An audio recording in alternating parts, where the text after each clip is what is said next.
Okay guys, ganito ang kanilang way sa pag-repack ng kanilang pusit. Una-una guys, ililinisin muna, hugasan. O yan, may mga nahulog. So, hugasan muna bago ilagay sa foam. Yan ang proseso ng kanilang pag-repack. Para hindi masira sa biyahe. O yan guys.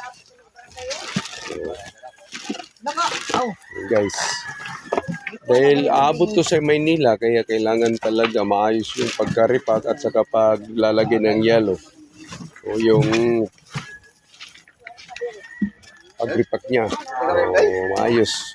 Maraming yelo ang ilalagay. Ayan guys. At saka